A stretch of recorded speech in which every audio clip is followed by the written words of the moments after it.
And, the fact that the Maras, and I always said this with the Tishes as well, they embraced me like I was family. You know what I mean? And so I know them intimately. So when I say I don't believe they're racist, it's because I know they're not. This is Tiki Barber, ex-New York Giants running back. Tiki, you don't know who the hell I know. I've been a journalist for almost 30 years.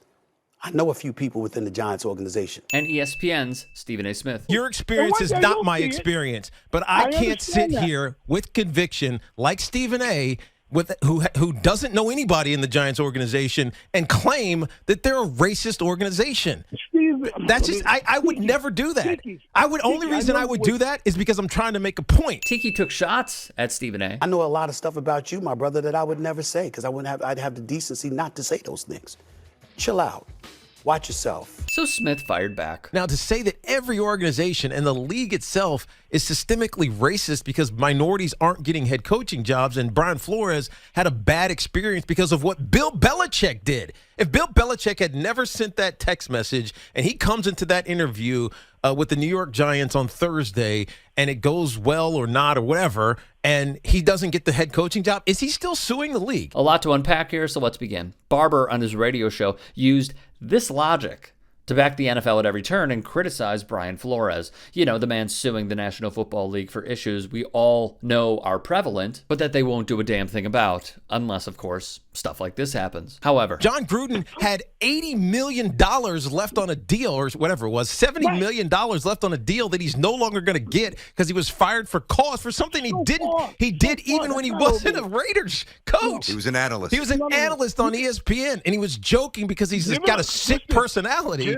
He really just offended Jon Gruden, guys. Gruden used a racist trope to describe NFL Union Chief DeMaurice Smith in a 2011 email, writing Dumborius Smith has lips the size of Michelin tires, detailing even more troubling emails showing Gruden using offensive language to insult NFL Commissioner Roger Goodell, also calling the league's first openly gay player Michael Sam a queer, disparaging players who protested during the National Anthem, panning the hiring of female referees, and mocking league efforts to reduce concussions. How funny is this dude?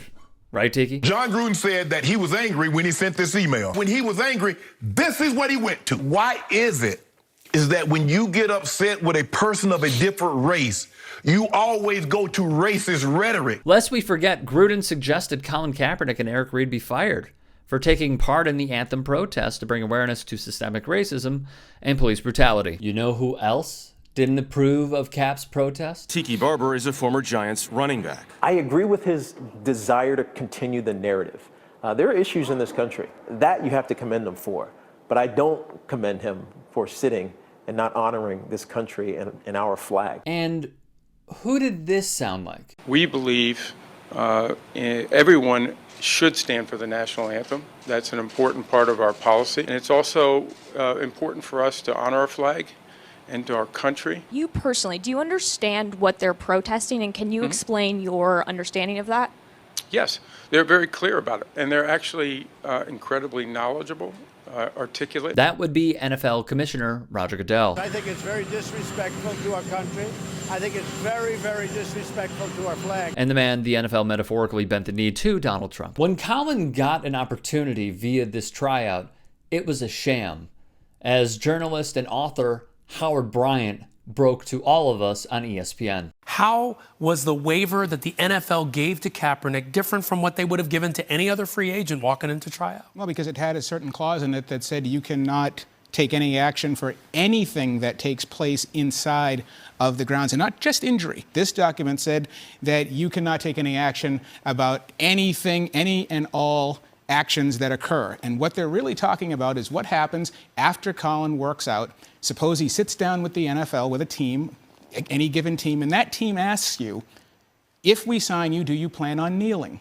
And if you say, and if Colin Kaepernick said, yes, I plan on kneeling, and then suddenly he doesn't get signed, then he has waived his right to take any action as a collusion lawsuit, because right then and there, that question is collusive. And yet, even with all this info, it didn't stop Tiki Barber. It's almost Colin wants special treatment, and that bothers me. There's so many players who who, if everything went perfectly right in their existence, would never get this opportunity to have a full open workout with scouts. And here's my chance to make it. Nobody gets that. Colin got it, and he acted like he didn't appreciate it. It's off-putting, he uttered on CBS Sports Radio. I do think his question of honor and integrity are interesting because, well, you know, Rob Parker of Fox Sports 1 wrote an opinion piece on Tiki Barber's defense of the Maras. This has happened time and time again.